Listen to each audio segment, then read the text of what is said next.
सबसे पहले बात करेंगे बड़ी खबर की। गैरसैंण से बड़ी खबर है, जहां आज से विधानसभा का मानसून सत्र शुरू हो रहा है। सत्र को लेकर सारी तैयारियां पूरी कर ली गई है। सत्र के चलते गैरसैंण पहुंचे हैं मंत्री और विधायकगण।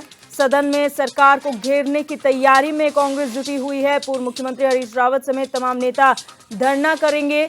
सदन के पटल पर 480 के करीब प्रश्न रखे जाएंगे। राज्य का अनुपूरक बजट भी इस मॉनसून सत्र में पेश किया जाएगा। ये बड़ी खबर आपको बता रहे हैं, गैरसैंण से बड़ी खबर है, जहां पर आज से मॉनसून सत्र का आगाज हो रहा है। उत्तराखंड विधानसभा का ये मॉनसून सत्र है जो गैरसैंण के भराड़ीसैंण में आयोजित हो रहा है। आज से उसकी शुरुआत हो रही है। वहीं प्रशासन ने सत्र को लेकर तमाम तैयारियां पूरी कर ली हैं। सत्र के चलते गैरसैंण पहुंच चुके हैं मंत्री और विधायकगण। सदन में सरकार को घेरने की तैयारी भी कांग्रेस ने कर ली है। पूर्व मुख्यमंत्री हरीश रावत समेत तमाम जो नेता हैं वो धरना देने वाले हैं। सदन के पटल पर करीब 480 प्रश्न रखे जाएंगे। वहीं राज्य का अनुपूरक बजट भी इसी मॉनसून सत्र में पेश किया जाएगा।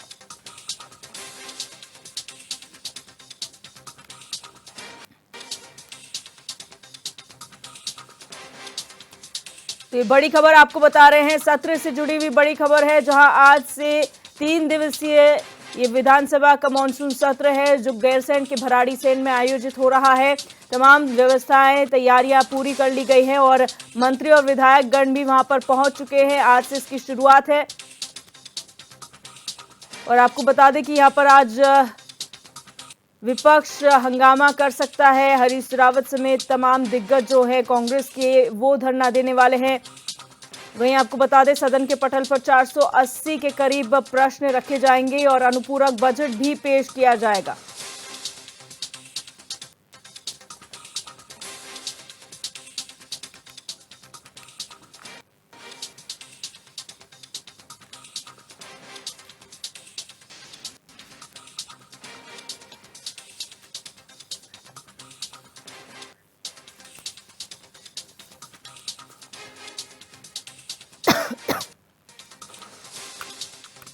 तो आपको सत्र को लेकर ये बड़ी खबर है, जहां पर गैरसैंण के भराड़ीसैंण में आज से सत्र की शुरुआत हो रही है। उत्तराखंड विधानसभा का मॉनसून सत्र है जिसे लेकर तमाम व्यवस्थाएं पूरी कर ली गई हैं और खुद मंत्रीगण, विधानसभा अध्यक्ष और विधायकगण वहां पर पहुंच चुके हैं। अधिकारी भी वहां पर मौजूद है। अधिकारी और कर्मचारी और जितने भी गणमान्य विधायक मंत्रीगण हैं उन्हें किसी प्रकार की कोई परेशानी ना हो, इसका खासा ध्यान रखा गया है।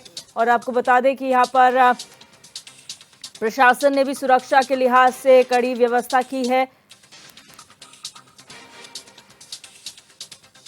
और विपक्ष भी इस बार तैयार है सरकार को घेरने के लिए। सदन के अंदर और सदन के बाहर दोनों ही जगहों पर सरकार को घेरने का काम विपक्ष द्वारा किया जाएगा। मुख्य विपक्षी दल कांग्रेस इस तैयारी में जुटी हुई है। तमाम मुद्दे हैं जिन्हें आज उठाया जाएगा। महिला सुरक्षा को लेकर सबसे बड़ा सवाल विपक्ष उठा रहा है। वहीं आपदा से जो ग्रस्त क्षेत्र है उनका मुद्दा भी यहाँ पर विपक्ष उठाएगा। ये तमाम ऐसे मुद्दे हैं जिन्हें लेकर कांग्रेस सरकार को घेरने का काम करने वाली है और आज पूर्व मुख्यमंत्री हरीश रावत समेत तमाम दिग्गज जो कांग्रेस के हैं वो धरना देने वाले हैं। वहीं अगर सवालों की बात की जाए, प्रश्नों की बात की जाए, तो सदन के अंदर करीब 480 प्रश्न पटल पर रखे जाएंगे।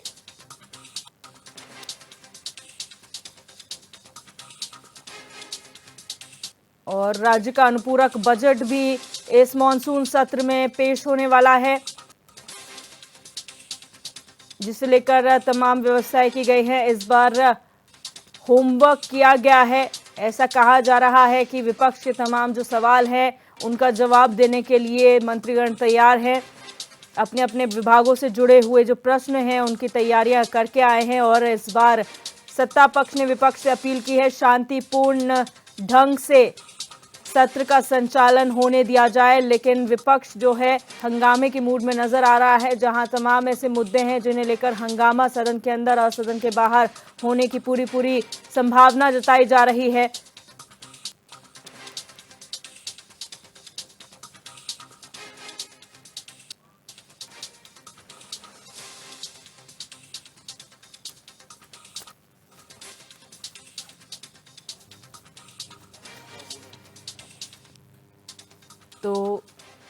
ग्रीष्मकालीन राजधानी गैरसैंण के भराड़ीसैंण में विधानसभा सत्र शुरू हो रहा है। आज से मॉनसून सत्र है जिसकी आज से शुरुआत हो रही है।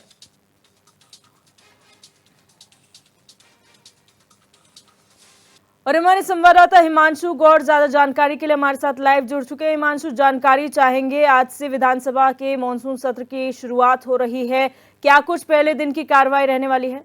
जी बिल्कुल दिव्या, आज से उत्तराखंड विधानसभा का जो मानसून सत्र है वो गैरसैंण के भराड़ीसैंण स्थित विधानसभा परिषद में शुरू होगा।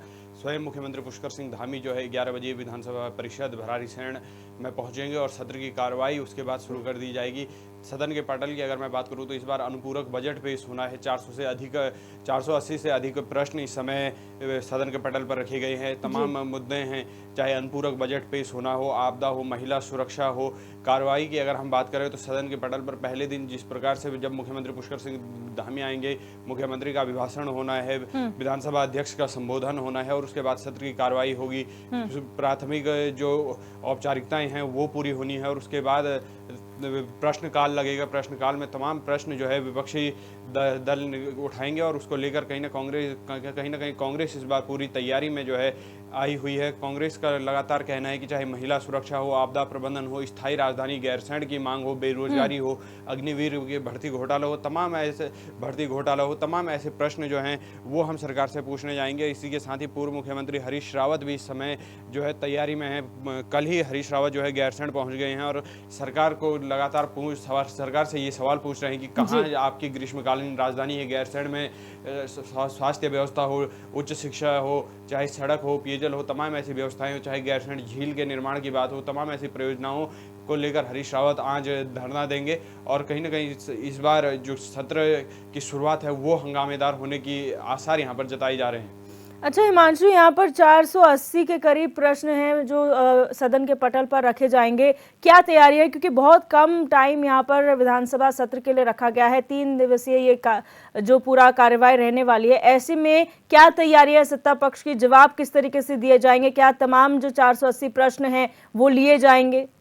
बिल्कुल, प्रश्नों की हम बात करें तो 480 के करीबन प्रश्न हैं और यहाँ पर क्योंकि मुख्यमंत्री पुष्कर सिंह धामी लगातार मॉनिटरिंग कर रहे थे अपने विधायकों की, अपने नेताओं को लगातार सचेत कर रहे थे कि आप पूरा होमवर्क करने के बाद ही सदन में आए। जिस आपके विभाग से जुड़ी जितनी भी जानकारी हो उनको आप इकट्ठा करें। किन योजनाओं पर सरकार काम कर रही है, किन योजनाओं में अभी काम लंबित है और कितना कार्य पूरा हो चुका है, इन सब का आप होमवर्क सही ढंग से करके सदन में आए। इसी के साथ ही क्योंकि कल ही भाजपा विधायक दल की बैठक हुई थी, उसके बाद कार्य मंत्रणा समिति की बैठक भी कल विधानसभा परिषद में संपन्न हुई, तो ये कह सकते हैं कि विधायकों को पूरा होमवर्क करने के साथ ही मंत्रीगणों को भी कहा गया है कि आप सटीक जवाब दें। क्योंकि इस बार हमलावर और आक्रामक मूड में सदन के पटल पर आया है। चाहे सदन की समय अवधि को लेकर बात हो, चाहे प्रदेश में तमाम ज्वलंत मुद्दों को लेकर बात हो, सदन क्योंकि महिला कांग्रेस भी अब कहीं ना कहीं विरोध प्रदर्शन करेगी विधायकों के लिए। इसलिए स्पष्ट निर्देश स्वयं मुख्यमंत्री पुष्कर सिंह धामी ने पहले ही ये सचेत कर दिया था कि आप पूरे होमवर्क के साथ ही आप सदन के पटल पर आएंगे। जी, यहाँ पर विपक्ष की अगर बात की जाए हिमांशु, तो हमलावर और आक्रामक रूप में दिखाई दे रहा है विपक्ष और यहाँ पर धरना प्रदर्शन करने वाला है। लेकिन अमूमन देखा गया है कि विपक्ष के हंगामे की वजह से कई बार कार्रवाई जो है सदन की स्थगित कर दी जाती है। ऐसा ना हो इसके लिए विपक्ष क्या कर रहा है? क्या अपनी फुल प्रूफ तैयारी की है विपक्ष ने? जी बिल्कुल, गैरसैंण में अगर कोई भी सत्र हो तो उसकी एक परिपाटी हमेशा से रही है, चाहे भाजपा का शासनकाल हो, चाहे कांग्रेस का शासनकाल हो। सत्र की शुरुआत जो होती है वो हंगामेदार होती है क्योंकि पहाड़ों की जनता में भी एक आक्रोश सरकार के प्रति होता है और वो आक्रोश सड़कों में व्यक्त यहाँ पर धरनों के रूप में होता है। इसी के साथ ही कई बार हमने देखा है कि जब कांग्रेस के कार्यकाल में स्वयं भाजपा विधायकों ने भी सदन का बॉयकॉट किया था। इसी के साथ ही कांग्रेस अब कहीं ना कहीं इस परिपाटी को अपना रही है और इसी राह पर जो है कांग्रेस के तमाम नेता चल रहे हैं। इसके लिए कांग्रेस से जो विधानसभा अध्यक्ष रितु खंडूड़ी है उन्होंने ये अनुरोध किया था कि आप सदन को शांतिपूर्वक चलाएं। सदन में अगर सुव्यवस्थित ढंग से आप रहें, शांतिपूर्वक माहौल के साथ आप रहेंगे तो सदन की जो कार्रवाई वो शांत रूप से होगी और जितने भी प्रश्न हैं वो सुने जाएंगे। इसी के साथ ही उनका समाधान वहां पर होगा, उनके जवाब आप लोगों को दिए जाएंगे। इसलिए विपक्ष से लगातार ये अनुरोध सत्ता पक्ष कर रहा था, स्वयं मुख्यमंत्री पुष्कर सिंह धामी हो या विधानसभा अध्यक्ष रितु खंडूड़ी हो, वो ये अनुरोध करते आ रहे हैं कि आप शांतिपूर्वक शांतिपूर्वक माहौल से सदन में अपनी बात रखें और कोई भी अगर समस्या आप लोगों को होगा तो विधानसभा के पटल पर निश्चित रूप से उसका समाधान किया जाएगा। जी, बहुत शुक्रिया हिमांशु हमारे साथ जुड़ने के लिए और तमाम जानकारी साझा करने के लिए। तो आपको बता दें कि यहाँ पर जो गैरसैंण में सत्र हो रहा है उसका आज पहला दिन है। आज से सत्र की शुरुआत हो रही है और अब रुक करेंगे बड़ी खबर की। लखनऊ से बड़ी खबर है जहां पर सीएम योगी आज सीमेंट प्लांट का उद्घाटन करेंगे। प्रयागराज में सीमेंट प्लांट का वर्चुअली उद्घाटन किया जाएगा। 20 लाख टन उत्पादन क्षमता का ये सीमेंट प्लांट है जिसका वर्चुअली उद्घाटन करने वाले हैं मुख्यमंत्री योगी आदित्यनाथ। इंदिरा गांधी प्रतिष्ठान गोमती नगर भी जाएंगे सीएम। कल्याण सिंह की पुण्यतिथि पर एक कार्यक्रम आयोजित हो रहा है जिसमें वो शिरकत करेंगे। शहीद अंशुमन सिंह की मूर्ति का भी अनावरण करेंगे। तमाम कार्यक्रम आज मुख्यमंत्री योगी आदित्यनाथ के प्रस्तावित हैं। जो आपको बता रहे हैं लखनऊ से बड़ी खबर है जहां पर प्रयागराज में आज मुख्यमंत्री योगी आदित्यनाथ वर्चुअली एक सीमेंट प्लांट का उद्घाटन करेंगे। ये सीमेंट प्लांट 20 लाख टन उत्पादन क्षमता का है। वहीं इसके बाद इंदिरा गांधी प्रतिष्ठान गोमती नगर भी सीएम जाएंगे जहां कल्याण सिंह की पुण्यतिथि पर कार्यक्रम आयोजित होने वाले हैं, उसमें शामिल होंगे। इसके अलावा शहीद अंशुमन सिंह की मूर्ति का भी अनावरण मुख्यमंत्री द्वारा किया जाएगा। और हमारे यूपी हेड प्रदीप आनंद श्रीवास्तव हमारे साथ फोन लाइन पर जुड़ चुके हैं। प्रदीप, जानकारी चाहेंगे क्या कुछ आज मुख्यमंत्री योगी आदित्यनाथ के कार्यक्रम रहेंगे?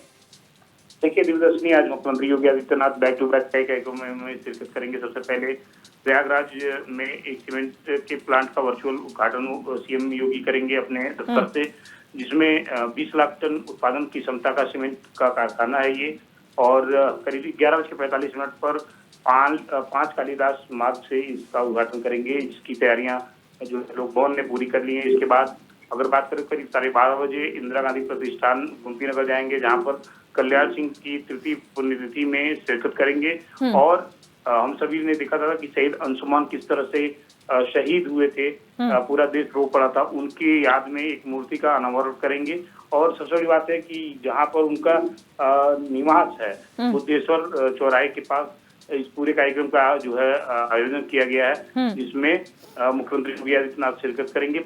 जो प्रशासनिक अधिकारी हैं उन्होंने सारी तैयारियां कर ली हैं और जो सुरक्षा व्यवस्था उनको भी चाक चौबंद कर लिया गया है। हालांकि राजधानी में निरंतर 2-3 दिनों से मूसलाधार बारिश हो रही है, लेकिन बावजूद इस बारिश के मुख्यमंत्री योगी आदित्यनाथ का जो कार्यक्रम है वो पहले से तय था और अब उस तय कार्यक्रम पर योगी आदित्यनाथ पहुंचेंगे। जी, यहाँ पर जिस तरह से आपने कहा बरसात लगातार हो रही है, पिछले कुछ समय में हमने देखा लखनऊ के क्या हाल थे। एक बरसात में जलभराव की समस्या थी, खुद मंत्रीगण भी परेशान हो गए थे समस्या से।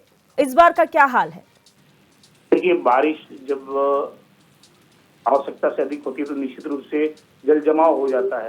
पिछली बार विधानसभा सत्र के दौरान ही विधानसभा के निचले तल में पूरा तल जो है पानी से भर गया था और वहां से लोग रेंगते हुए नजर आए थे। वही हाल नगर निगम का था, लेकिन इस बार नगर निगम की नींद खुली है। उसने जो है समय इसी बीच में बारिश के बीच में जो है जो सीवर है, सीवर पाइपलाइन है, सबको साफ करवाया है। तो फिलहाल अभी जल जमाव की स्थिति नहीं है, लेकिन भारी और बड़ी मूसलाधार बारिश की वजह से जो आम जनजीवन है वो अस्त व्यस्त है। जो दैनिक दिनचर्या है वो आम लोगों की जो है काफी प्रभावित है और इस बारिश के अभी कम से कम 1 हफ्ते तक और बने रहने के आसार हैं। जी, बहुत शुक्रिया प्रदीप जानकारी के लिए। बढ़ते हैं आगे, रुक करेंगे बुलंदशहर से बड़ी खबर का जहां पोस्ट ऑफिस में सीबीआई की रेड पड़ी है। सीबीआई की एंटी करप्शन विंग ने छापा मारा है पोस्ट ऑफिस में। ये बड़ी खबर आपको बता रहे हैं। सीबीआई की गाजियाबाद यूनिट की ओर से कार्रवाई की गई है। बिल पास करने के नाम पर रिश्वत मांगने का आरोप लगा है, जिसके एवज में यहां पर रेड मारी गई है। रिटायर्ड फील्ड ऑफिसर समेत 8 से ज्यादा कर्मियों पर ये आरोप है रिश्वत लेने के, जिसके खिलाफ अब कार्रवाई की जा रही है। सीबीआई की एंटी करप्शन विंग जो है यहाँ पर पहुंची है पोस्ट ऑफिस और यहाँ पर रेड पड़ी है। वहीं आपको बता दें कि गाजियाबाद यूनिट है सीबीआई की जिसकी ओर से कार्रवाई की जा रही है। वहीं आपको बता दें आरोप लगा है कि बिल पास करने के नाम पर अधिकारियों और कर्मचारियों द्वारा रिश्वत मांगी गई है। इसमें रिटायर्ड फील्ड ऑफिसर समेत 8 से ज़्यादा कर्मी हैं जिन पर आरोप ये लगा है और इसी के बेसिस पर यहाँ पर कार्रवाई की जा रही है। सीबीआई की गाजियाबाद यूनिट यहाँ पर छापेमारी करने के लिए पहुंची और यहाँ पर छापेमारी की गई है।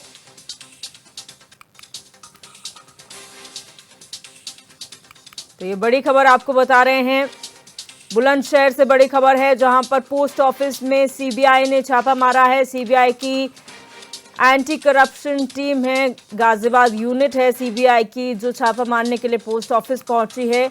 आरोप है कि बिल पास करने के नाम पर रिश्वत मांगी जा रही है, जिसमें रिटायर्ड फील्ड ऑफिसर समेत 8 से ज्यादा कर्मियों पर यह आरोप है और इसी की तफ्तीश करने के लिए सीबीआई की गाजियाबाद यूनिट एंटी करप्शन की टीम यहां पर पहुंची और पोस्ट ऑफिस में छापा मारा गया और तफ्तीश की जा रही है इस सत्यता की, जो आरोप लगाए जा रहे हैं उसकी क्या सत्यता है।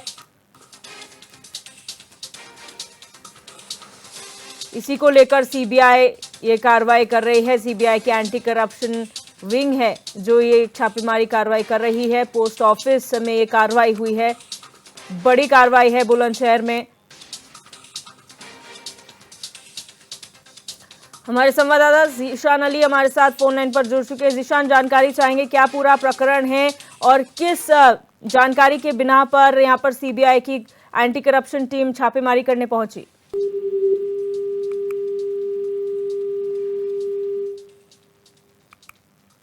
तो यहाँ पर संपर्क टूट गया है। बहरहाल आपको बता दें कि बुलंदशहर से बड़ी खबर है जहां पर ये कार्रवाई जो है सीबीआई की एंटी करप्शन विंग द्वारा की जा रही है। यहाँ पर बिल पास करने के नाम पर रिश्वत लेने का आरोप है।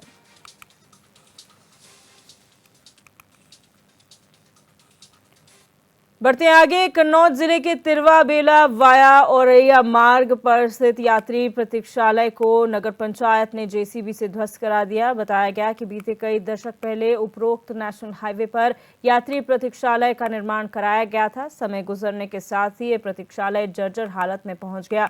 यहां तक कि मुख्य सड़क होने के कारण कुछ दुकानदारों ने अपनी अस्थायी दुकानें भी बना ली। वहीं बीती 10 अगस्त को नगर पंचायत के कुछ सभासदों ने इसे शिकायती मुद्दा बनाया और एसडीएम को मामले से अवगत कराया। सभासदों का कहना था कि जहां प्रतीक्षालय स्थापित था वहां अब प्लॉटिंग के कारण जमीनें कीमती हो गई हैं और यहां कारोबार करने वाले कुछ लोगों के लिए ये प्रतीक्षालय एक बड़ा अवरोध बन गया था, जिस पर एसडीएम ने मामले की जांच करवाकर कार्रवाई की बात की थी।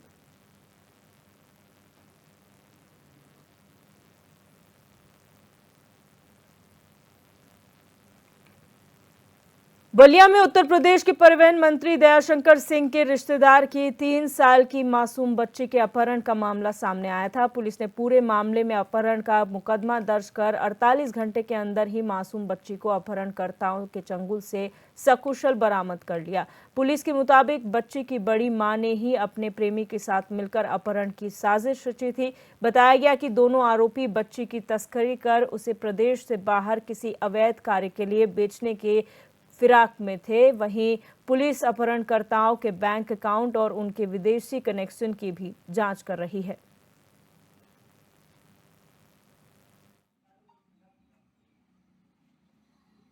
मेरे बच्ची को अपहरण हो गया था 17/8 को 9 बजे करीब लमसम दिन में। मैंने 6:45 बजे थाने पर आया। मैंने ऑपरेशन दे दिया दीवान जी को। तत्काल प्रभाव से एसओ और सीओ मौके पर चले गए। मैं थाने पर बैठा हुआ था, कुछ फ़ोटो वोटो मांग रहे थे, हम बनवा कर दिया। करीब 8 बजे घर पर गया तो दरोगा जी हमसे मिले थे। कहते ठीक है, हम लग रहे हैं। उसी समय से 9 साढ़े 9 बजे यहाँ आए थाने पर, उसी समय से लग गए। प्रकाश में आया कि जो बच्ची की बड़ी माँ है वो और उसके लिव इन पार्टनर द्वारा, जिसका नाम मोहम्मद राजा बताया जाता है, अपहरण का ये कृत्य किया गया था। इस संबंध में अभियोग पंजीकृत किया जा चुका है और बच्ची को बेचने के उद्देश्य से और उसके साथ अवैध रूप से कोई कार्य किया जा सके, इसके लिए अपहरण किया जाना पाया गया था। विश्वस्त सूत्रों से पता चला है कि ये इसकी तस्करी भी की जा सकती थी। उन्नाव में डिप्थीरिया जैसी गंभीर बीमारी से हड़कंप मचा हुआ है। इस बीमारी की चपेट में आने से 3 बच्चों की मौत हो चुकी है, जबकि उन्नाव में डिप्थीरिया जैसे गंभीर बीमारी के अब तक 15 मामले सामने आ चुके हैं। उन्नाव में सबसे ज्यादा डिप्थीरिया के चपेट में नवाबगंज, हसनगंज और असोहा ब्लॉक समेत 7 गांव हैं।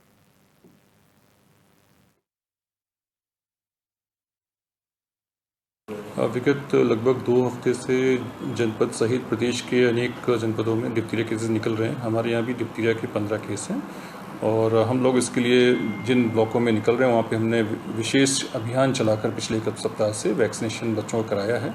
DPT सेकेंड बूस्टर जो 5 से 7 साल में रखता है और TD 10 और 16 जो बच्चों को लगाया जाता है, 10 साल और 16 साल में लगाया जाता है, इनके लिए हम वैक्सीनेशन करा रहे हैं। हमारे 3 ब्लॉक्स में केस ज़्यादा हैं, असोहा, हसनगंज, नवाबगंज, तीनों जगह ही MOCs की देखरेख में एक्टिविटीज चलाई जा रही हैं। असोहा में, सैरावा में, वहाँ पे 7 केस थे, तो उसके लिए डॉक्टर VP सिंह नेतृत्व में काम कराया गया है और सभी बच्चों में वैक्सीनेशन सैरावा में पूर्ण करा दिया गया है।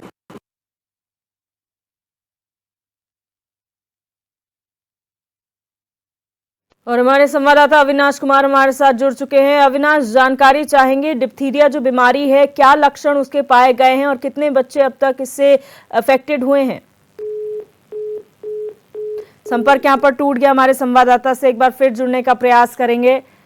फिलहाल आपको बता दें कि डिप्थीरिया एक बड़ी बीमारी है, गंभीर बीमारी है, जिससे बच्चे सबसे ज्यादा जो हैं वो प्रभावित हुए हैं। वहीं आपको बता दें 3 बच्चों ने अब तक डिप्थीरिया बीमारी से दम तोड़ दिया है और 15 मामले अब तक कुल सामने आ चुके हैं इस बीमारी के। लोगों में डर का माहौल बना हुआ है। वहीं आपको बता दें कि स्वास्थ्य विभाग के लिए भी ये बड़ी चुनौती बना हुआ है।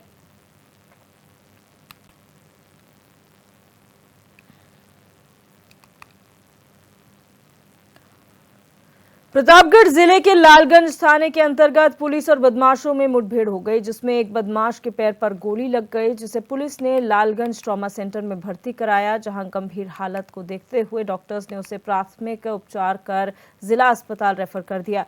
प्रकाश उर्फ JP के 14 से ज्यादा मुकदमे प्रतापगढ़ और अमेठी में दर्ज हैं।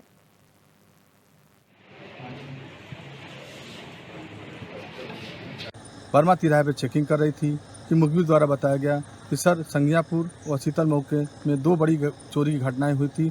वही बदमाश फिर कोई घटना करने की फिराक में एक मोटरसाइकिल से आ रहे हैं।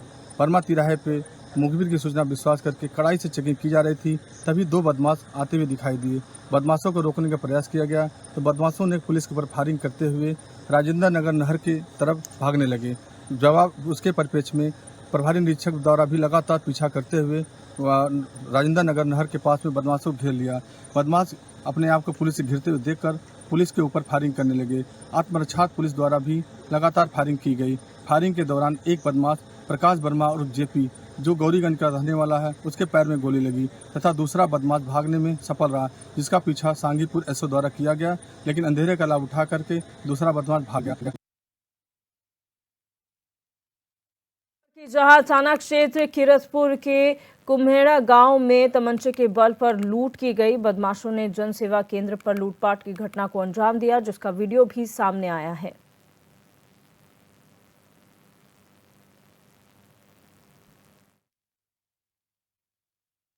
जो कर्मचारी हैं उनसे जो जानकारी की गई, इनका कहना है कि अराउंड 75,000 इनके पास कैश था, जिसमें कि अराउंड 25-26,000 का इनके पास जो है प्रॉपर ब्यौरा उपलब्ध है। शेष अमाउंट के विषय में हम जांच कर रहे हैं। जो CCTV फुटेज देखा गया है उसमें लगभग 3 व्यक्ति हैं। शुरुआत में एक व्यक्ति ने आके जो है इनसे रिक्वेस्ट की कि पैसे आप जो है कैश विड्रॉल कर सकते हैं या नहीं कर सकते। जब इन्होंने हामी भरी है तो उसके बाद उसके 2 साथी आए हैं, जिन्होंने जो है असलहे के बल पर इनके साथ घटना की है। घटना को अनावरण करने के लिए तत्काल जो है इसमें 3 टीमें जो है गठित करके लगा दी गई हैं। आसपास के जितने भी CCTV फुटेजेस हैं वो हम प्रॉपरली चेक कर रहे हैं और घटना का यथाशीघ्र अनावरण किया जाएगा। और गौरव त्यागी हमारे संवाददाता हमारे साथ फोन लाइन पर जुड़ चुके हैं। गौरव, क्या जानकारी है पूरे घटनाक्रम के बारे में आपके पास? देखिए दिव्या, मैं आपको बता दूं, ये पूरा मामला जो है देर शाम का है। ये गांव किरतपुर क्षेत्र के गांव कुम्हेड़ा का बताया जा रहा है, जहां जन सेवा केंद्र था और वहां पर 3 से 4 अज्ञात बदमाश आए और तमंचे के बल पर यहाँ पर 75,000 रुपए की लूट की घटना को अंजाम दिया है। वहीं जो जन सेवा केंद्र के कर्मचारी है, उसने ये बताया कि यहाँ पर कैश रखा हुआ था और ये बदमाश आए और उनके साथ मारपीट करी, जिसकी फुटेज आप देख सकते हैं किस तरह से जो सीसीटीवी कैमरे में है वो बदमाश जो है वो आते दिखाई दिए और पैसे की लूट करके यहाँ से फरार हो गए। जब सूचना पुलिस को मिली है, पुलिस पर मौके पर तत्काल जो पुलिस अधीक्षक हैं अभिषेक जहाँ मौके पर पहुंचे हैं और उन्होंने गहनता से यहाँ पर जांच की है। तो जो यहाँ के जो जनसेवा कर्मचारी हैं उनसे पूछताछ की जा रही है और बताया जा रहा है, जो पुलिस के अनुसार बताया गया है कि 20 से 25,000 रुपए की यहाँ पर लूट की गई है और यहाँ पर जो है पूछताछ के दौरान जो 25,000 रुपए बताए गए हैं और वहीं जो शेष जो धनराशि है उसकी यहाँ पर गहनता से जांच की जा रही है। अभी जो फुटेज के आधार पर ये पुलिस जांच कर रही है और बदमाशों की तलाश में जुटी हुई है। जी बहुत शुक्रिया गौरव जानकारी के लिए। और इस बुलेटिन में मेरे साथ बस इतना ही। आप देखते रहिए HNN 24/7 जुनून सच दिखाने का।